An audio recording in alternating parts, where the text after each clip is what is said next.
Oh, we're already recording. Right. Hi, my name is Whitney. Hi, I'm Cheyenne. And we're at the round table today. So pull up a chair and join the Mindful Myriad. So today we're going to be talking about Valentine's Day. Valentine's Day. I'm actually really excited. So to get started, we are of course gonna pull a card. We should do that. Thank you. I fucking forgot already. I got you. Cool. I don't care. Intention for today episode, Valentine's episode.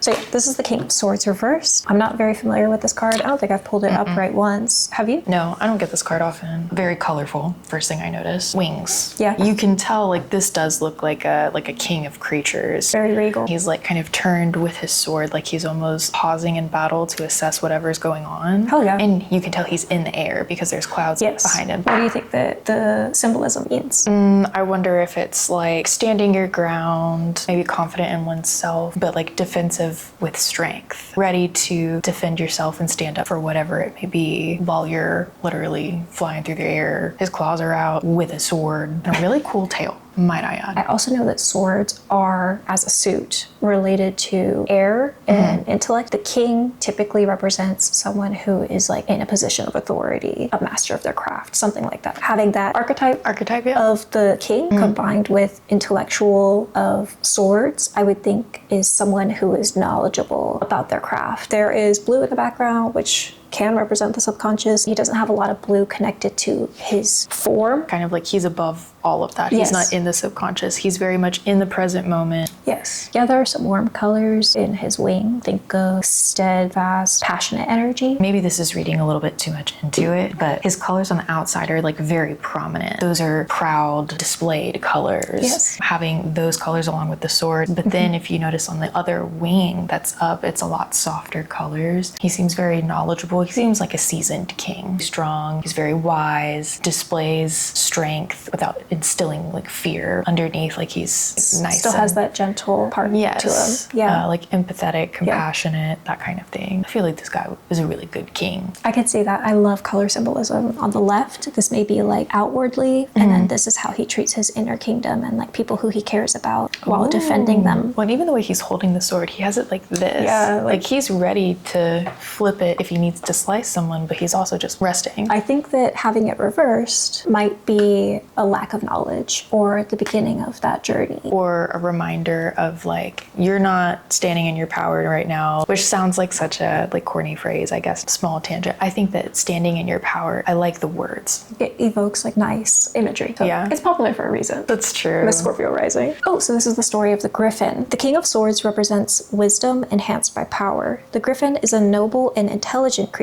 soaring over land and sea, a symbol for patience, perseverance, and judgment. Bruh. Keyword? No, like we were right. Yeah. Keywords are authority, structure, logic, self-discipline, and loyalty. Reversed is so many different connotations. It does not mean opposite. But this book tends to write it as from an opposite perspective. But a lot of the times it's introspective or a reminder where you're like, hey, you're falling short in this area. Be aware that you may fall into patterns of blah, blah, blah. The reverse would be a dictator, cruelty, violence, oppression, and cynicism. So we were right of him being like a good king. I love this guy. What could that mean for us, bro? Yeah, no, you said dictator, and that's why I was like, hey, so yeah, it's a good time to, give yourself some grace because this is what we're living with. I know that this is a corny, cheesy, point of view, but actually from a trauma perspective, love and compassion is the only way that you can basically metabolize strong negative emotions. You're only able to transform it with something that's different. I do think that love and compassion are not without boundaries, not without respect for yourself and for the person in relationship with you, be that on a broad scale or intimate. And so love is not, I'll let you do whatever because I care about you. That actually isn't love. That's not love for the self. Sorry, this is a whole thing. No, but this ties very much into rose quartz, especially too. Yeah. It's not corny. Get over it. Just love yourself. I may be corny, but I'm happier living life on the cob. So this is a nice card. But this one doesn't feel like it's about us. Especially because we got it reversed. If you're in the States of America, sorry, I really just don't have words. I can't describe it. And it's very hard to even just get through the day because it's so easy to be numbed out right now. I feel like it's just one thing after another. I don't want to be surprised because that would be be like, crazy. Yeah. yeah. So I think this card is a huge reminder of, even in the height of battle, the best way forward is to like stop, think for a minute, and lead with knowledge, intelligence, patience. I think exactly like you said, the only combatant of hate is love. Yeah, so Valentine's Day, you'll be shocked and appalled to know that it too was a pagan holiday. What? Oh my God. They can't keep getting away with this. Valentine's Day is believed to be based off of an ancient Roman festival called Lupercalia. Big fertility festival. They celebrate the story of how Rome was discovered, Remus and Romulus. Yes, who are twins. Which makes me think of Harry Potter. Me every time. They were raised by the she-wolf Lupa. She was said to live in a specific cave, and it's celebrated outside of the cave. They would sacrifice a goat for fertility, and then they would sacrifice a dog. Yes. For purification. And Yes. I don't understand that one. 2 boys are chosen to represent Remus and Romulus. Okay. And were said to either have had to bathe in the blood or mark it on their forehead or something. Oh. They would get the hide from the goat. Yes. Cut it into strips, and they would fashion it basically a cat of 9 tails. I was like, you freaky little. Right. Soak in the blood, go around and whip people with it. People who wanted. No. No. I read that everybody was drunk. Ancient Romans, they liked to party. But over time, especially because it was a joyous fertility festival, the women not only like didn't care, but then saw it as a sign of fertility. You would have good childbirth and everything like that. I also read that everyone was naked.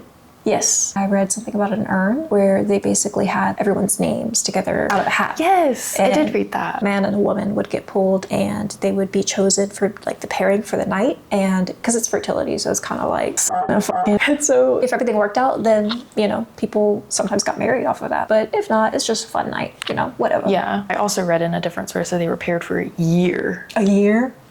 I was like, birds, their mating season is in February. Apparently, throughout history, a bunch of different writers and poets would see birds mating outside, and so it got romanticized. Saint Valentine is actually believed to have been a few different people who were also all named Valentine. During one of somebody's empire, I don't remember his name, I didn't write it down. I wrote it down. Oh, nice. Emperor Claudius II. Yes, he barred young men and women from getting married. I read it was because he felt that young men who were unattached made for better soldiers. Better soldiers. Which is kind of like, okay, just because you're lonely. Saint Valentine would secretly marry them. And he was a Christian priest? He was a priest, yeah. I'd read that he was also somebody who was trying to convert lots of people. I had read one. This one I had read in another source that like we don't really know how credible it is. He was locked away in jail. He somehow like fell in love with his captor's daughter. I did read that, yeah. On the day that he left to go get executed, he left her a note and signed it,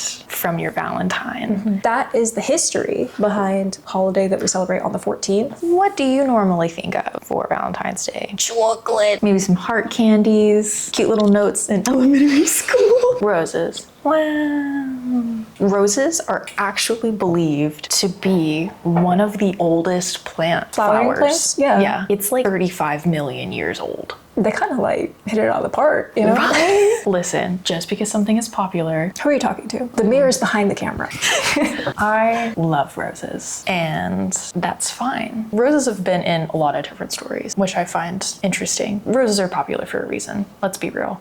They're gorgeous. They smell nice. The petals aren't toxic pets. Really? They aren't? I think so. I think their leaves no-go, but the petals are fine. Nice. One of my special interests is florography. Florography is the Victorian language of flowers. Basically, in Victorian England, having big displays of emotion was like kind of non-existent. What Victorians would do is try to convey a message with flowers, which is something that I just find like the most beautiful in the world. Roses mean love to us, right? Pretty much all the time. Different colors and even different stages of bloom. Yeah, meant different things. Oh. Read a couple different things. Got love, got passion a lot, but I also got deep modesty, which makes me think deep modesty in terms of I only yearn for you. I could see that. Pink roses were often seen as like engagements Okay. or like professions of love, but it would also depend, right, on the stages of bloom. So if it was a rosebud, it was like, hey, admiration. And then once they got to know you a little bit more with half bloom, that meant kind of a blossoming romance. Like, we've been seeing each other, whatever. Like a little courtship. You could hypothetically propose with like big blooms of pink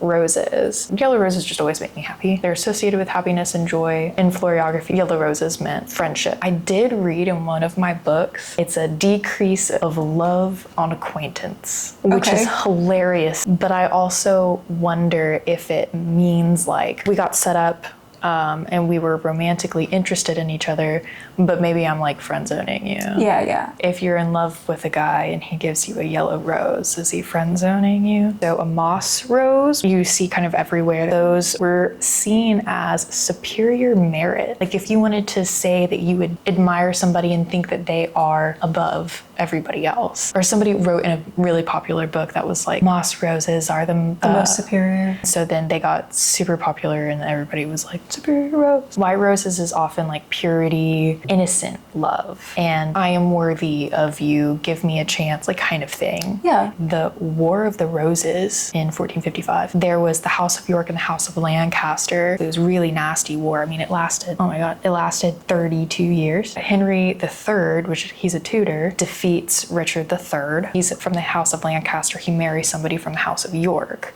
Their symbol of the house was the white rose and the other one was a red rose. Okay. Once Henry VII married Elizabeth of York, in an effort of unity, he had a hybrid made that was a red and white rose. His intention was we're coming together. But because the war was so bloody, it often just makes people think of war. A white rose with blood splashed on them. In the Middle Ages, roses were seen as a sign of secrecy. And Cleopatra, her partner, Mark Antony, which for people who watch Looney Tunes, Cleopatra wanted to impress him. And so she would throw these like really extravagant parties. On one of these, she got enough roses, covered the entire hallway floor of them, enough to be 18 inches. God damn. That's a lot of roses. On one of these nights, Mark Antony received the false news that Cleopatra had killed herself. And so he decided to do the same and impale himself on his sword. Whenever he found out that she wasn't dead, he was then brought to her and asked her to cover his tomb with roses. This time of year, we're entering into Pisces season pretty soon. Although it's not for a couple weeks after Valentine's Day, I still find it really relevant. The sign of Pisces and its rulership in modern astrology being associated with Neptune. Both of those energies represents Valentine's Day today. Pisces, for one, a yin, a receptive, mutable, open to change in terms of element. It's a fire, or sorry.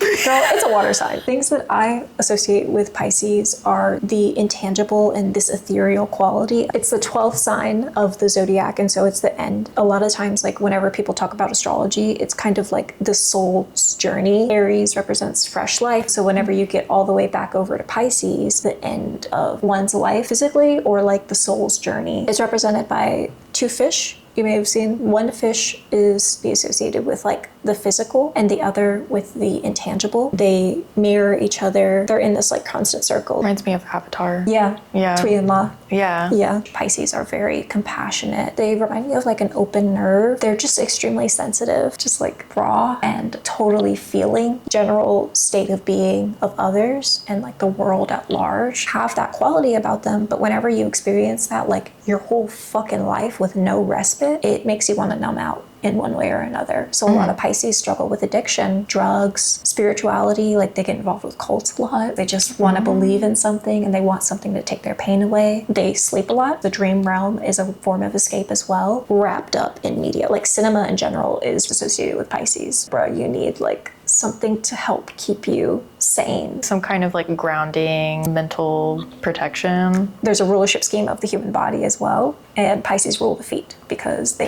need grounding. Oh, wow. Yeah. So Pisces is ruled by the planet of Neptune. Neptune is a planet that's really hard to describe in astrology because it kind of has to do with kind of like the Tao It's like, I think that translates to like that which cannot be named. It's known as the higher octave of Venus. Some planets were discovered at the time of astrology's creation, whereas others, it took us a while to be able to see that far. This planet is like Venus on steroids, where Venus is about like passion and like physical relationships and stuff like that. Neptune is about universal love and disillusion of the ego. Hippy dippy, you know, Pisces kind of fucking energy. In a chart, Neptune is associated with like clouded judgment, which can lead to self-sacrifice and martyrdom. It's about that feeling of oneness with God or the universe. I also think of, you know, that sensation that people talk about whenever you're listening to music at like a concert and you get wrapped up in that just group high, because it's just a human thing that people go through. That's why people in churches, they feel that closeness to God, but it can happen anywhere. It's been a long time since I've been out to a show, but I've had those moments where I'm looking around and I'm like, all these people were all here for one common thing. How freaking cool is that? There's also escapism through art, which is really cool. Related to that, how I said it's tied to cinema, it's any different realm. And whenever you think about movies, it's like creating an entire world that you can like visually get sucked into. A strong Neptune placement may make you more likely to do that. Typically, Neptune, if it's traveling through the sky, you won't notice it as much compared to like Venus, because Venus is a personal planet, but Neptune is an outer planet, so it has to do with like overarching themes. Unless you're the type who like works with like illusions, spirituality on a day-to-day basis, those things aren't going to be as impactful for you because it's just so vague. But there's a quote: the highest purpose for Neptune in a chart is to loosen the restricting bonds of materialism and possessiveness so we can swim in an infinite sea of love. And I was like, hell yeah, that's Neptune. Hell yeah. It's just one of those where you're like, it's the big soup. I would think, because Venus is often romantic love, Neptune, I would assume that it's more so about self-love. I think it's kind of about both self-love in the way of like learning to love humanity as a whole. Being able to see yourself in love others. Yeah, it makes you have love for your own self, because you realize that like we're all connected. And like, this is such a hippie shit, but like, I like it. I think it's cool. That's just basically what the planet is about. On the theme with universal love, rose quartz is actually the stone of universal love. You know, it's said to open your heart chakra, attract positive love towards you, open yourself up to receiving love from other people. Personally, I think that rose quartz is the best stone for loving yourself. Yeah. Rose quartz is being able to recognize the love within yourself. Rose quartz is also for unconditional love. You know, unconditional love is a term that gets overstated but not really understood. Unconditional love is often thought to be like from a parent, specifically a mother. It is also known as Stone of the Great Mother, divine feminine energy, because women are often seen as caretakers, as mothers, as somebody who gives you love no matter what, which is something that I think we've gotten a lot better about, but I think is still like really heavy themes. The unconditional aspect, how do you feel? So I think for rose quartz, absolutely use it if you want to do it for like a love spell, or again, everything with spirituality is open, right? I use rose quartz specifically for self-love because it is my belief that the only unconditional love that you should have is for yourself. My book put it perfectly is I would still love them, but I would stop loving them, stop giving them love them from afar. I think that for safety purposes, having unconditional love should be reserved for the self. And I think having I love you no matter what, if you say that, you have to mean it, but you shouldn't always mean it. Yeah. But it's also my belief that parents, to a degree, should have unconditional love for their children. I can't think of an example as to why parents shouldn't. It's a safety thing, like where you should have a hard line, even in those deeply intimate relationships. Parent, child, partner, you're just like, hey, I love you, but if you fuck up on this just proves that you don't have the same love for me, and I need to remove myself. Rose quartz is about giving love and receiving love. Yeah. Opening you to receiving love. So if there's unconditional love, you should feel that. And yes, I think it's really important for people to build relationships within themselves first, because your relationship with yourself is and always will be the most important relationship of your life. I think that kind of gets written off as like a woo-woo thing, which like that's fine. I think that the most successful you can be yourself unabashedly. And in order to do that, unconditional love is a goal. Yeah. You know, I think that loving yourself is a journey everybody must go on in order to be at peace with themselves. There was a quote that was like, no worldly possessions. I just know that, you know, I have love for myself and I have love for my common human. And that's really the most important thing. Nerdy thing, rose quartz gets its pink color from a couple different things, but one of them is manganese, which also is the reason that pink calcite is pink. But you want to know how to tell a difference between a rose quartz and a pink calcite? Look no further. You really just need like a UV light, and manganese containing pink calcite will glow like super bright. I mean, it's like so cool. Rose quartz doesn't. Okay. With Valentine's Day associated with love, and a lot of the reason why people turn to different living, why people turn to alternative lifestyles and like medicine and magic and stuff is because they usually are struggling in some way or another. In our society, romantic love is like considered to be something that you need, and if you're without, then you're lacking. Yeah, like you as a person. failed, which is... I don't agree with that. I'm an Aquarius moon. It's really common for people to have questions about love magic and love spells. Spells are just a set of intentions that you support with sometimes physical like accompaniments. a ritual. Yeah. It's nothing... Some people pray. Yeah, love spells are controversial because it's considered to be very violating to impart your will onto someone else. But there are other types of love spells which encourage love within yourself, attract love to yourself, have love for yourself. There's a lot of stuff that you can do on yourself. Self-love spells. That was actually the first spell that I ever did. I thought that that's something that I could use, you know, a little bit more trust in my day-to-day life. They can be about increasing confidence or increasing compassion and patience for yourself and opening your heart to possibilities like rose quartz does. Yeah. If you were to do a spell on yourself for whatever purpose, you know, it could even be for health, but it's within your control, your will. It only impacts yourself. There's the ability to undo if you notice that things start to go wrong. That's one of my issues with like trying to do spells on other people is that like you can't really keep an eye on the situation as closely. Even if they do give you their explicit permission, it's a little bit more difficult to fine-tune it. Typically people do a candle spell or a little jar spell, and they usually involve herbs. So traditional associations with an herb are never going to be more important than your personal associations. If someone says roses are good for love, but you hate the smell of roses and they make you sick to your stomach, Then don't use roses, babe. it's probably not gonna have the same fucking impact. Yeah. Choose something that Just you choose do something love. else. It's about the vibe that it brings. What I do though is I have, you know, a certain set of associations that I find that resonate with me, and I will gather my herbs as I write in my piece of paper, notebook, grimoire, whatever you got. I write down the herb and the intention that I want it to bring to the spell. With cinnamon can be protection or abundance. If I tell them, hey, I want you to lend your abundance energy, then the cinnamon will work out better. So it's about how you feel about it the most. Another thing about spells and magic, or spells are also sex magic, they call it. Oh, wow. Consent is really important though with that. You're conjuring a lot of energy. Feel the energy rising basically. Yeah. It's a high vibration. Stupid. But because consent always has to be informed consent, I think that it is irresponsible to do this with someone who doesn't really understand the implications of whatever the fuck you're trying to do. Typically, I would recommend do it solo. You're able to focus better sometimes, and no one's energy is clouding. It's really actually great for manifestation specifically, and stepping into your own power because you feel that energy. Wait, didn't you say stepping into your power earlier? I did.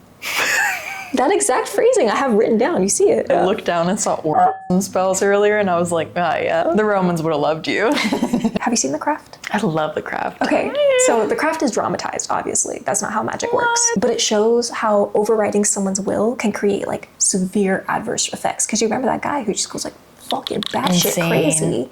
And it's like, yeah, well, that's kind of why you don't do that. I'm gonna say anything that is impacting how another person lives their life, probably just fucking don't. Anytime in like movies and stuff where there's been like a love potion in Harry Potter, whenever, what's her face? I don't remember her face. She creates super powerful love potion to give to Harry, which of course Ron, because he like never stops eating, eats the chocolates that have been imbued, and he's just out of his mind talking about, do you think she knows that I exist? Like, just like no brains at all. But the major thing with like doing love spells in the traditional like movie sense is that consent is not always given. Yeah, and it's often like so much more harmful to the person that it's cast on with love sometimes, because it's like that should be your goal. And women are supposed to be ditzy and in love with whoever decides to buy them flowers on a super like huge big corporation holiday. So you love Valentine's Day? Valentine's Day annoys me because I think that it's important to show love to your partner every day. If Valentine's Day is the only day ever that you get your partner who likes flowers because no reason will always mean more than flowers on Valentine's Day. Now it is time to leave you with our 30-second thoughts. As you go through your day, your week, your night, whatever it may be, please think of King of Swords. Make sure that you are keeping a level head, sticking up for yourself. Thinking about leading with love and leading with logic. Both can exist at the same time. There's a quote, the greatest gift would be to give and receive love. This Valentine's Day, whether you have a partner or not, please make sure to turn that love to yourself. Do something just for yourself. I think that whenever you show yourself a lot of love, it naturally overflows. I do think that eventually there will come a time where some of the things that you used to really dislike or hate about yourself, you will learn to love them because they're part of you. Happy Valentine's Day. Happy Valentine's Day. Have a good one.